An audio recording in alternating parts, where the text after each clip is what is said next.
Bonjour à toutes et à tous, on se retrouve aujourd'hui dans un nouveau tutoriel du Bosquet. On continue sur nos petits tutos un peu plus Halloween et aujourd'hui on en a un peu plus witchy sur une boule de cristal. Donc l'idée ça va être de peindre cette boule de cristal en verre sur son socle et j'y ai ajouté une lune et des étoiles à l'intérieur. Vous pouvez bien sûr y mettre ce que vous voulez. J'ai aussi réservé un côté en haut à gauche pour faire un reflet, puisque l'idée c'est que cette boule de cristal soit dans un matériau, donc le cristal un peu comme du verre, avec un côté du travail sur la transparence et le fait que ce soit translucide. Du coup, il va falloir qu'on travaille les reflets de la couleur, donc ça, que ce soit une boule unie où vous mettez pas d'image à l'intérieur ou que vous mettiez une image comme moi, ma lune et mes petites étoiles à l'intérieur, il va falloir y penser au cours de la peinture. Et puis j'ai rajouté une petite calligraphie en dessous qui est optionnelle en fonction de si vous voulez mettre un message ou pas. Comme d'habitude, je commence par passer mon crayonné à la gomme mie-de-pain afin de ne pas avoir trop de le crayon qui passe au travers de la peinture, vu que l'aquarelle est un médium transparent. Alors surtout, ça va être important pour le tour de la boule, puisque en fonction de la couleur dont vous allez faire votre boule de cristal, il va falloir éviter, si c'est une couleur très claire, que le crayon transparaisse de trop en dessous. Moi je pense que je vais aller dans des teintes un peu violette mauve pour le côté magie, et puis mon socle je vais le faire en bois, dans un bois assez sombre. Ça devrait nous donner une palette assez sympa à la fin. Donc je vais préparer mes couleurs, je réhumidifie mes bruns préférés et un peu tous les mauves violets que j'ai sur ma palette. Vous pouvez utiliser des couleurs irisées, ça peut être sympa vu que là il y a le côté magie. Donc n'hésitez pas si vous avez sur votre palette des couleurs métallisées, irisées ou néon, fluo, à les utiliser, ça peut être très sympa. Et on va commencer par s'occuper du socle. Donc si vous avez déjà regardé mon tutoriel sur les conseils, les tips pour peindre l'écorce, on va se servir un peu de ces techniques-là. Donc on va retravailler d'abord un fond uni. Donc, je vous conseille de prendre une teinte un peu plus claire que ce que vous voulez obtenir à la fin, puisque quand on va rajouter du détail et des couches, ça va foncer la couleur. Donc, je prépare un jus assez conséquent pour pas me retrouver à sec et avoir des problèmes de teinte. Donc, je vais faire d'abord le pied qui est sur le devant, qui vient longer la boule de cristal. Donc là, l'idée d'avoir gardé vos traits visibles, ça vous permet d'avoir un bel arrondi. On y va tranquillement. On peut bien sûr bouger sa feuille dans tous les sens pour avoir plus d'aisance avec la pointe du pinceau.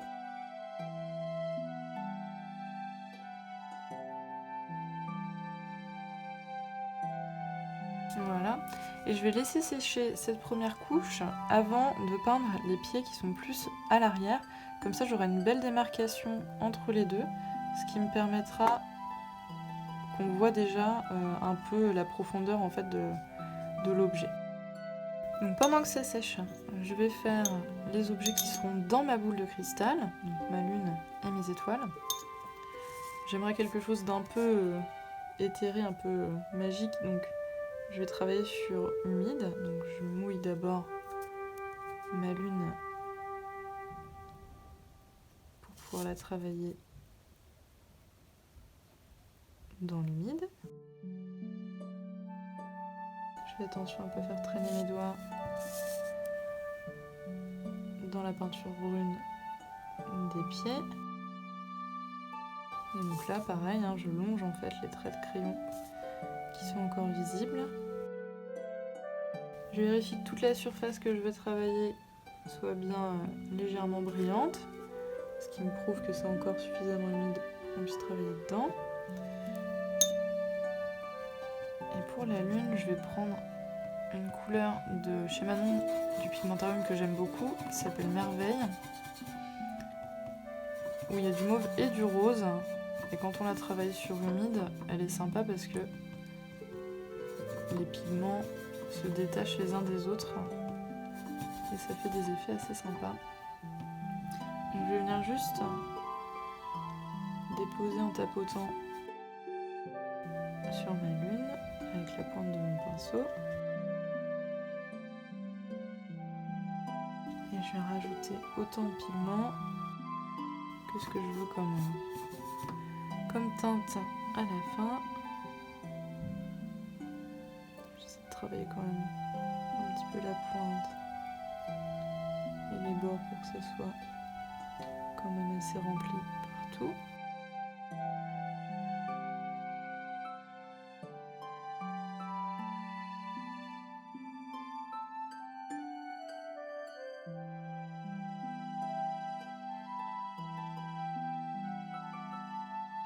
On va laisser cette petite lune sécher. Et pendant qu'elle sèche, on va s'occuper des étoiles. Je vais les faire dorer.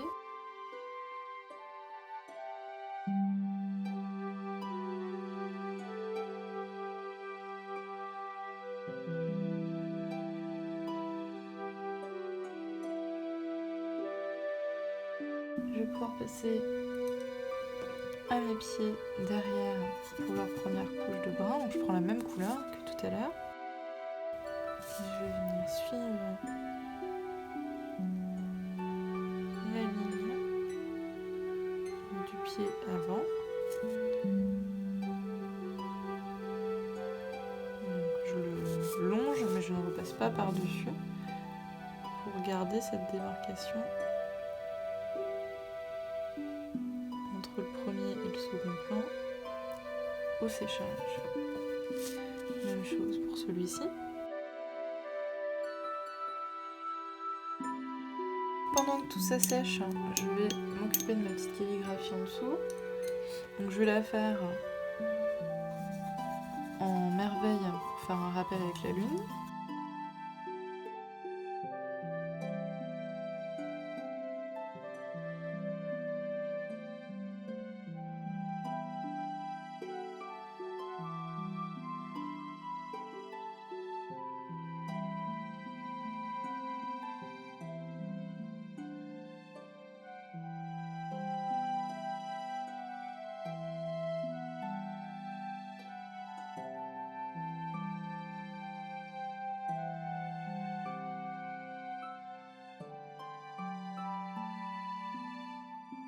Voilà. Donc on va pouvoir s'occuper du pied avant qui est lui bien sec maintenant. Donc on va reprendre le même brin qu'initialement et on va venir ombrer certaines zones pour lui donner un peu de relief.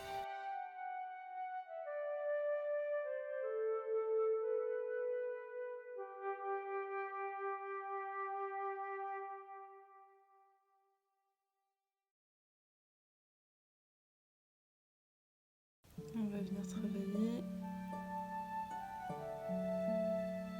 un petit peu les premiers éléments de veine dans le bois et les premiers mouvements. On va pouvoir faire la même chose pour les pieds à l'arrière qui sont encore un peu humides, mais c'est bien parce que ça va permettre de donner un effet un peu plus flou et donc de bien les renvoyer vers l'arrière-plan. Et là on va devoir laisser sécher vraiment jusqu'à ce que tout soit bien sec parce qu'on ne peut pas travailler le verre de la boule de cristal sans que les éléments à l'intérieur soient vraiment secs et on va pas pouvoir travailler non plus de détails dans le bois tant que ce n'est pas bien sec aussi ici. Donc pour l'instant on laisse sécher et on reviendra dessus après. Donc là tout est à peu près bien séché, j'ai ma lune qui est encore légèrement humide, donc on va commencer par retravailler les pieds pour lui laisser encore un peu de temps. Donc je vais préparer un brin légèrement plus foncé cette fois-ci que celui qu'on avait utilisé. Donc vous avez vu, on avait le même brin tout à l'heure et le fait d'avoir fait des couches, ça a quand même bien foncé la couleur et bien ombré. Donc on va reprendre ce qu'on avait fait derrière qui a été un peu flouté vu que c'était encore un peu humide.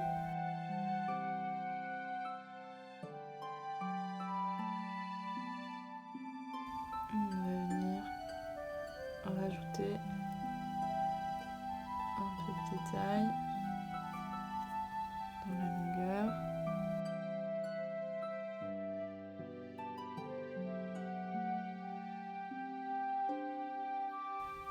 L'idée c'est juste de faire quelques traits dans le sens du bois. Et une fois qu'on a fait ça, on va pouvoir travailler sur le verre de la boule de cristal. Donc là, je vois encore ma zone, moi, là vous la voyez peut-être pas parce que j'ai bien gommé, mais je vois encore la zone que je dois réserver en blanc ou dans la couleur la plus claire du verre dont je vais peindre la boule. Et autour, j'ai les contours de ma boule de cristal. Comme on a déjà peint un élément en dessous, il va falloir qu'on travaille en faisant un lavis sans frotter, parce que sinon la peinture des éléments qui sont déjà peints va venir migrer dans notre deuxième couche. Donc c'est-à-dire qu'il faut qu'on travaille vraiment rapidement, en le moins de passages possible, sur ces éléments-là. Donc, ce que je vais faire, c'est que je vais commencer par juste faire le tour de la boule à l'eau.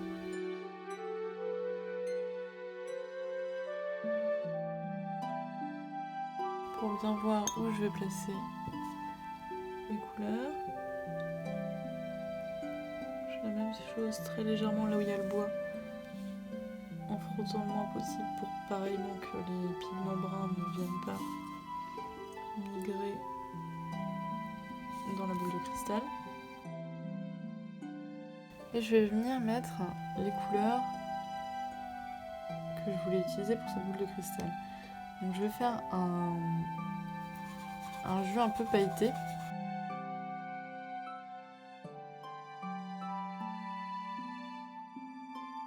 Et clair. Donc j'ai mis beaucoup d'eau là. Donc je vais utiliser la partie haute de mon jus que vous voyez ici et pas celle-ci où les pigments sont venus se déposer et où j'ai une couleur qui est plus foncée. Et on vient passer le long de la lune et par-dessus en le moins de mouvements possible pour ne pas la frotter. Il faut quand même passer dessus pour la flouter un peu.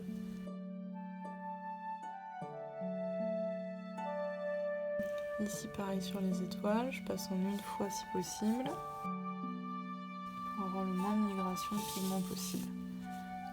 Je fais attention à là où je devais faire ma réserve de blanc. Vous allez forcément avoir un peu de migration de pigments, hein, c'est normal. Et c'est bien parce que ça va venir flouter la première couche que vous aviez faite et rendre un aspect un peu éthéré, ce qui est sympa dans une boule de cristal. Là, je vais venir bien rincer mon pinceau, un peu la sécher, et je vais passer quand même mon pinceau doucement sur la réserve de blanc que j'avais faite. Si je la laisse trop blanche, ça va pas faire un éclat de lumière, mais ça va faire vraiment le papier derrière.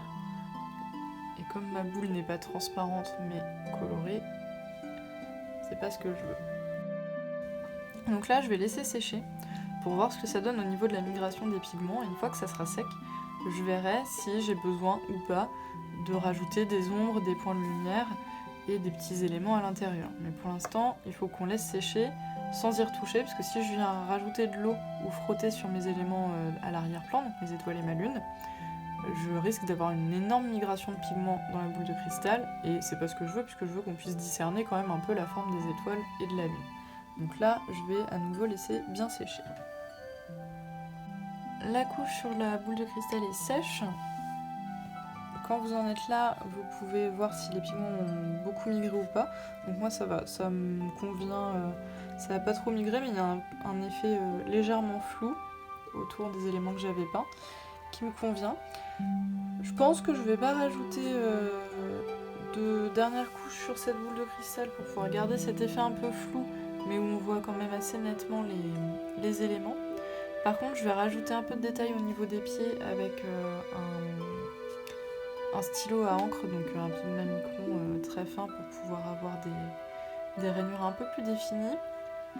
Et puis ça fera bien ressortir les pieds par rapport à la boule de cristal, donc ça donnera un effet de profondeur supplémentaire et un effet encore un peu plus éthéré à la boule de cristal.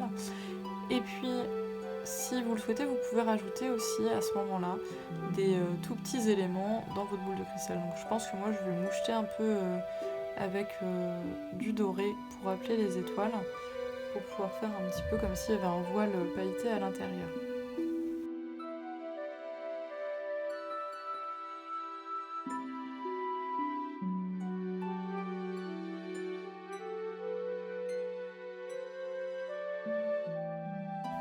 Donc je prends un pinceau vraiment très fin pour faire ça, que je viens régulièrement essuyer pour pas que la pointe soit trop écrasée et que du coup on se retrouve avec des paillettes énormes.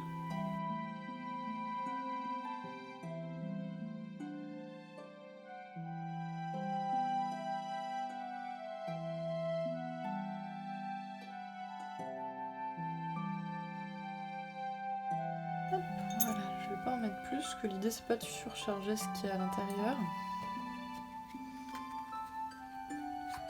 Donc je vais pouvoir gommer les traits autour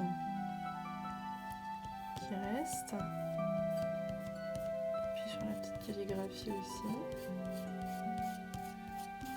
Pour avoir un aspect un peu plus net, un peu plus propre. Donc ça, faites-le vraiment quand vous êtes sûr que votre calligraphie elle est bien sèche, parce que sinon ça fait baver vos lettres et c'est pas très esthétique. Et faites-le sans appuyer trop fort non plus pour ne pas enlever de peinture. Et éviter d'avoir un aspect terne de vos couleurs.